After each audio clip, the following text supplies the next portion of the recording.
At my wedding rehearsal, I'll never forget the way the room went silent when my mother-in-law slid my chair across the floor. It wasn't a mistake, not some casual adjustment. It was deliberate, slow, and done with that smug smile she always carried. "Oops. Guess this isn't your place," she chuckled, her friends and even some relatives snickering as if it were some harmless joke. But I sat there frozen, my stomach tightening, because this wasn't just about a chair. This was about my role, my position, my very identity in the family I was about to marry into. And here's the thing, you don't move the bride's chair unless you're making a statement. Truth is, I had already prepared for this moment. I had something in my bag that she had no idea existed, and once I revealed it, every single person in that room would stop laughing. But before I tell you what that was, I need to take you back, because none of this happened overnight. You ever notice how family tension starts with small things? The first time I met her, I thought maybe she was just old school, the kind of mother who'd nitpick about wedding traditions. But slowly, it turned into something sharper. Every meeting about the wedding, she'd hijack. Every decision she'd twist. She said things like, "Our family always does it this way," but the way she looked at me, it felt like she was saying, "You don't belong." Planning a wedding is supposed to be stressful, but what she did made it personal. Let me give you an example. When we were touring venues in downtown, I had my heart set on this beautiful place with high ceilings, chandeliers that glowed like melted gold, and a garden where the air smelled of jasmine. I walked in and thought, this is it. This is where I want to say my vows. She took one look around, smirked, and said, "Too expensive. Too modern, not our style." And when she said our, she didn't mean me. My fiancé, husband now, he tried to stay neutral, tried to play peacekeeper. But here's what I realized. Neutrality is just silence that helps the louder side win. And she was always louder. One night, over dinner, she casually mentioned she'd spoken to the event manager herself, as if she was the one running the show. She waved the menu at me and said, "Oh, I've already suggested a chicken entree instead of steak. Lighter, healthier, don't you think?" My jaw almost dropped. I wasn't even in that conversation, and somehow she'd already decided for me. I could feel my face burning, but I forced a smile because what else could I do? That's the thing about these battles. You can't fight every skirmish, or you'll look crazy. You pick your moment, and I was picking mine carefully. The rehearsal dinner was coming. I knew she'd try something big. The way she carried herself, the way she kept dropping hints about how things will go, I could see it building. And honestly, I was angry, really angry, but I was also ready. Because weeks before, when we signed the contract with the venue, I made sure my name was on it alongside my fiancé's. And not just my name. The contract had a clause, tiny fine print, stating final decision-making authority rests solely with the bride and groom. I remember underlining that clause with my pen, whispering to myself, this might save me one day. Guess what? That day came sooner than I thought. But let me not jump too far ahead. Before the rehearsal, there were so many little humiliations. The dress fitting? She walked in uninvited, stood with her arms crossed, and said in front of the seamstress, "In our family, brides usually cover their shoulders. It's more dignified." I just stared at her in the mirror, my hands trembling as I held the silk fabric. She smiled, satisfied, like she had scored another point. Or the guest list. I had college friends I wanted to invite. She scoffed and said, "We don't even know them.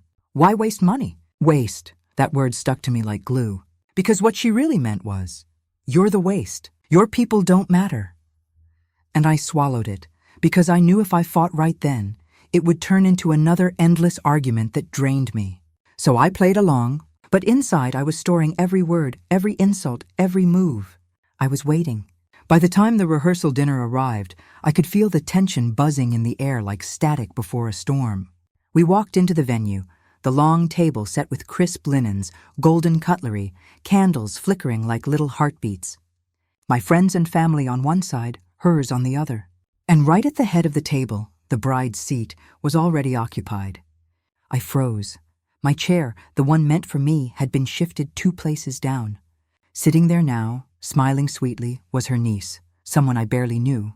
My mother-in-law stood tall behind her, holding her wine glass, and with that same smug grin she said, "Oops, just a small adjustment. We thought it'd be nice to keep family together at the front." My fiancé looked confused, embarrassed, but he didn't move. "And everyone else?" They laughed. They laughed at me. My hands clenched so hard my nails dug into my palms. I felt humiliated, erased, like I wasn't even the bride anymore. And that's when I knew it was time. Time to stop swallowing it all. Time to show her that the one thing she thought she controlled was never really hers. And right then, as the laughter echoed, I reached into my bag. My fingers brushed against the folder hidden inside my bag, the one I had been carrying for weeks like a secret weapon.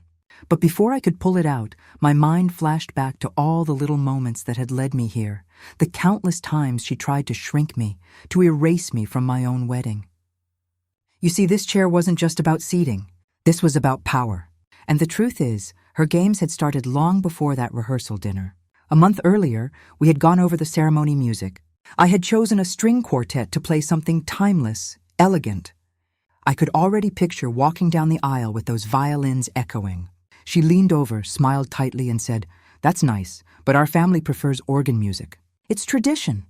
I laughed nervously, thinking she was joking. But the next day, the venue coordinator emailed me saying she had called and approved an organist. She wasn't joking. And the flowers? I had chosen pale roses, blush and cream, simple but beautiful. She insisted on deep red carnations, stronger, more vibrant, better for photos. I said no. She called the florist anyway. When I found out, I felt like the ground slipped under me. My fiancé tried to comfort me, saying, "She just wants to be involved." But being involved and being in control are two very different things. You ever had that happen? Someone slowly taking pieces of your life until you realize you're barely holding on? That was me. And I kept asking myself why. Why did she hate me so much? The answer came one night over dinner at their house. She poured wine, leaned across the table, and said with this sugary tone, "You know, my son could have married anyone. Doctors, lawyers, women from families with real standing. But he chose you. I hope you understand what that means." My fork froze halfway to my mouth. I wasn't sure if she realized how cruel it sounded, or maybe she did. Maybe that was the point. I looked at my fiancé, but he just sat there, uncomfortable, swirling his glass. That's when I realized something painful. Silence was her best ally. Every time he stayed quiet, she grew stronger. Every time I let it go, she built another wall. And by the time the rehearsal dinner came, those walls were so high I could hardly see over them. So when she moved that chair, it wasn't just a prank. It was her saying, "This family isn't yours. Sit where I put you." And everyone laughed, like it was funny. But humiliation cuts deep. I stared at that chair, my heart pounding. And all I could think about were the dozens of times she had done this before, in smaller ways when no one else noticed. Like the time she changed the bridal shower invitations without telling me. She swapped out my chosen design for one she liked better, and then acted like it was no big deal. Or when she told the caterer to change the dessert menu because guests prefer something less sweet. Who was she to decide what my guests preferred? It wasn't her wedding, but she acted like it was, and maybe in her mind it was. I think she believed she was the star, the matriarch whose approval mattered more than the bride herself. Maybe she thought she could bend me into submission, the way she bent others in the family. But she miscalculated. Because I wasn't just angry, I was patient. I had prepared. And the moment she moved that chair, she crossed the invisible line I had drawn in my mind. My chest tightened, my palms were sweaty, and I remember thinking, this is it. This is the battle I've been waiting for. But before I pulled out the folder, I scanned the room. My friends looked uncomfortable, shifting in their seats, whispering. Her side of the family looked amused, smirking like they were in on the joke. And my fiancé? He sat there torn, half rising from his chair but not doing anything. Not yet. That's when her niece, the one sitting in my spot, looked up at me and said, "Sorry, but Aunt Linda said this is where I belong." Aunt Linda, my mother-in-law, smiled proudly, like she had just crowned her successor. My blood boiled. I wanted to scream. I wanted to rip the chair back, but instead I took a breath. You ever been so mad you go silent, not because you're weak, but because silence is more powerful than yelling? That's where I was. Silent, still, but ready. I leaned back, looked straight at her and thought, keep smiling. You won't be smiling for long. Because in my bag was the one thing she couldn't argue with, the one thing that would shut down every word, every smirk, every fake laugh. And soon, very soon, everyone in that room would see it.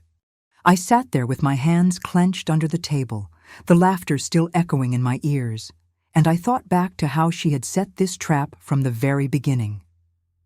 The truth is, it was never just about flowers or music or even a chair. It was about money, about control, and she thought she had it all. Weeks before the rehearsal, she bragged at brunch with her friends about how she had handled the down payment for the venue, as if that made her the owner of my wedding. She waved the receipt like a trophy and told anyone who would listen, "Of course I stepped in. Who else would? They're just kids." I remember sitting across from her, biting my lip so hard I tasted blood. What she didn't know was that her payment was nothing more than a temporary transfer, because I had already written the check that mattered, the one with my signature that finalized the contract. She thought she had bought leverage, but the venue manager knew the truth. The only two names on that binding agreement were mine and my fiancé's. I kept that contract safe, tucked in a folder with a yellow post-it sticking out where the key clause was underlined. Clause 7.3. All final decisions regarding the event rest solely with the bride and groom. I whispered it in my head like a mantra. Every time she undermined me, every time she acted like this wedding was hers to control. And believe me, she tried. One evening she called me while I was driving home from work. "I've adjusted the seating arrangements," she said casually, as if she were rearranging furniture in her living room. "It'll be more balanced this way." My knuckles turned white on the steering wheel. I forced my voice to stay calm. "We haven't agreed on that," she laughed. "Well, you'll thank me later." That was her style. Do it first, pretend it was for your benefit, and wait for you to surrender. And most of the family let her. They were used to it, but I wasn't. Another time she pulled the caterer aside and whispered about changing the wine selection. When I confronted her, she raised an eyebrow and said, "You didn't really think you had the palate for this, did you?"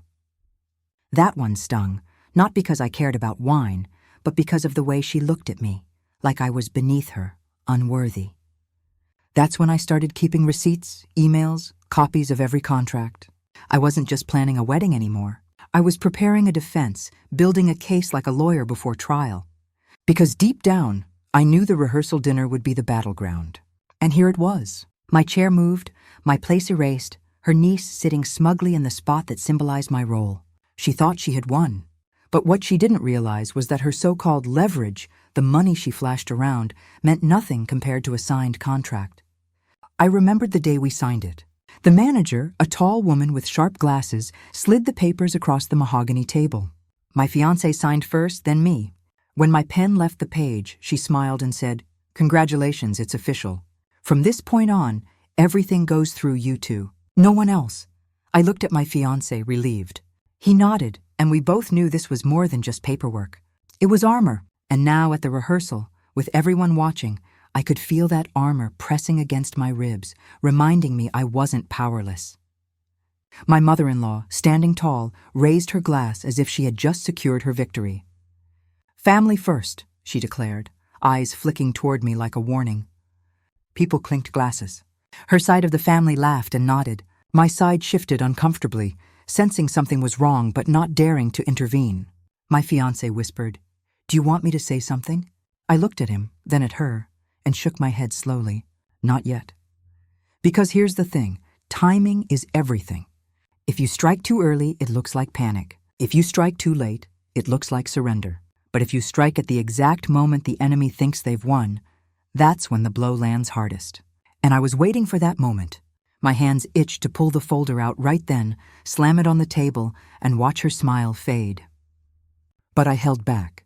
I wanted her to climb higher, to feel untouchable, so that the fall would crush her. She leaned closer to her niece, patting her shoulder, and announced loudly, "This is how our family does it. We keep the important people at the front. It's tradition." My stomach twisted. Important people. And just like that, she had said out loud what she had always implied, that I wasn't important, that I was just decoration. The room erupted in polite laughter, and I felt heat crawl up my neck. But I didn't flinch. I took a slow sip of water, looked around the table and thought, go ahead, keep laughing. In a minute, you'll be silent. Because tucked away in that folder was the one truth no amount of tradition could erase. And when I revealed it, there would be no more arguments, no more fake smiles. Just the sound of her empire cracking in front of everyone.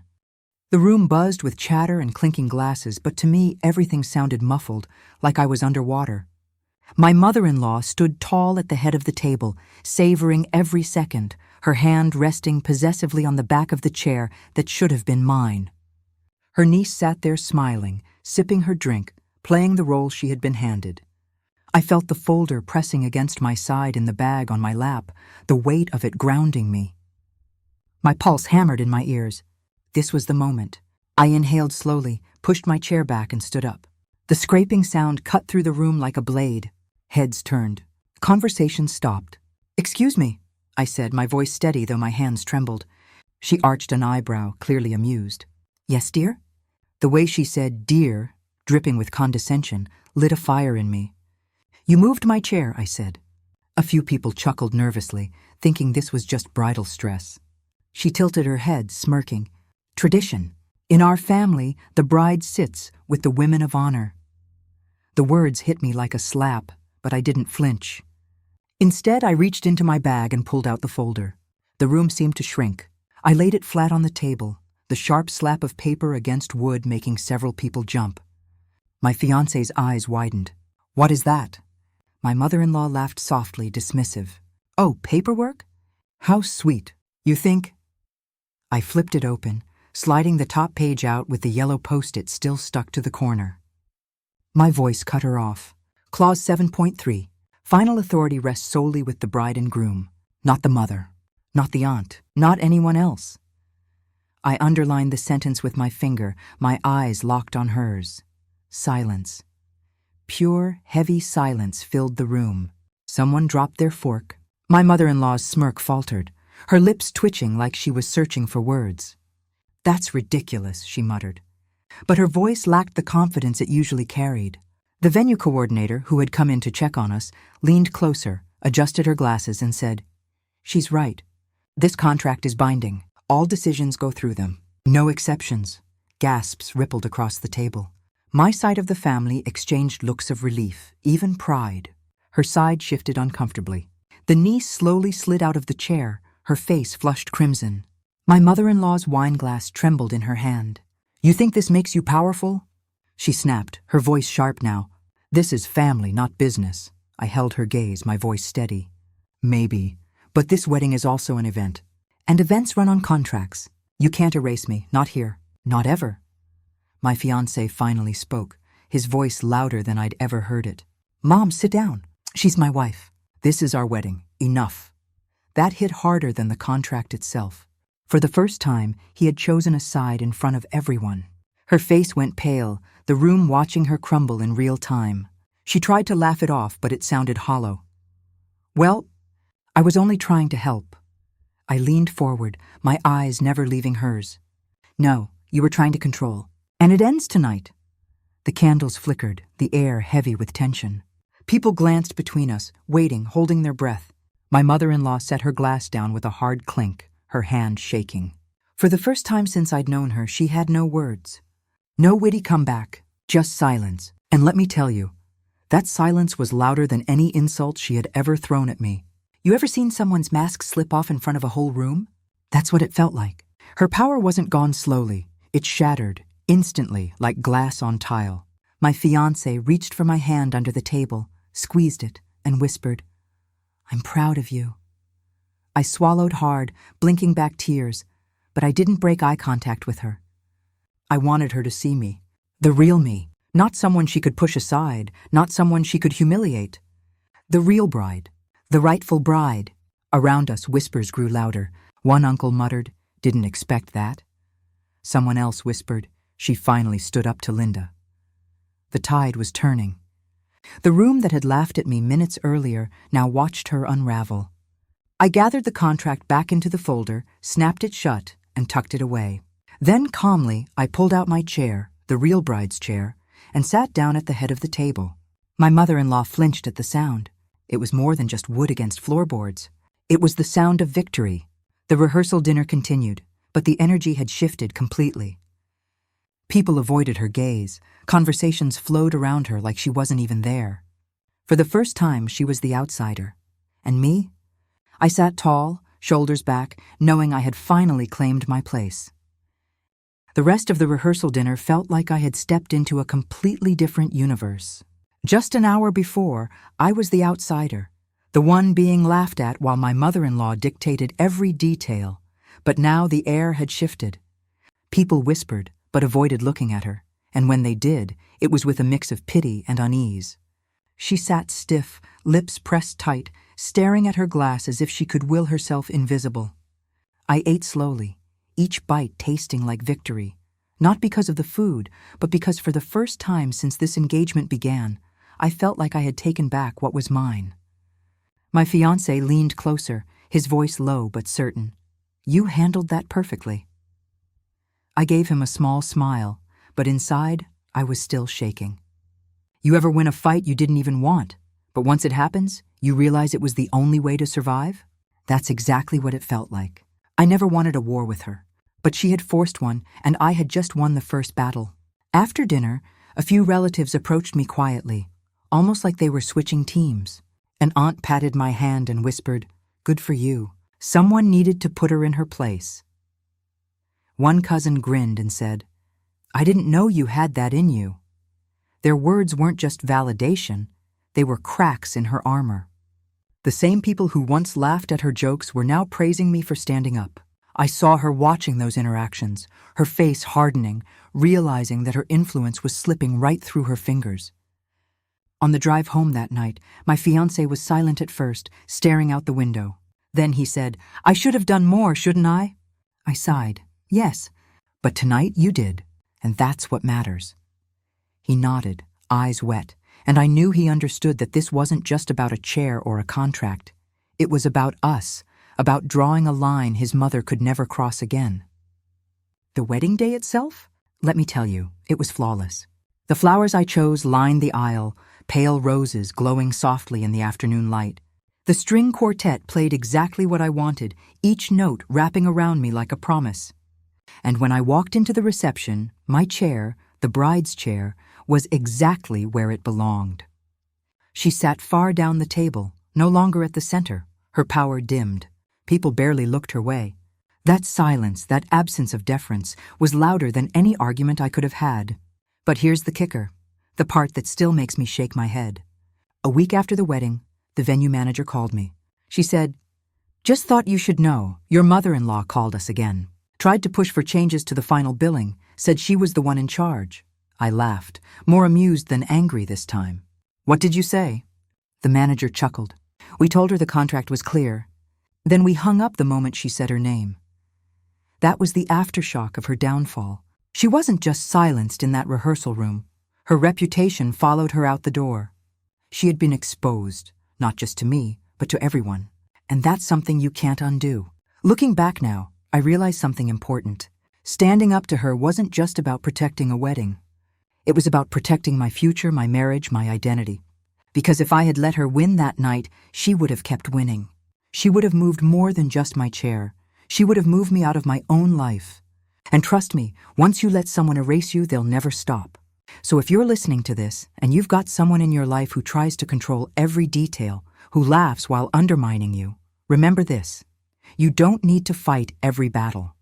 But you do need to pick the right one. The one that draws the line. The one that says, "This far, no further." For me, that line was a chair.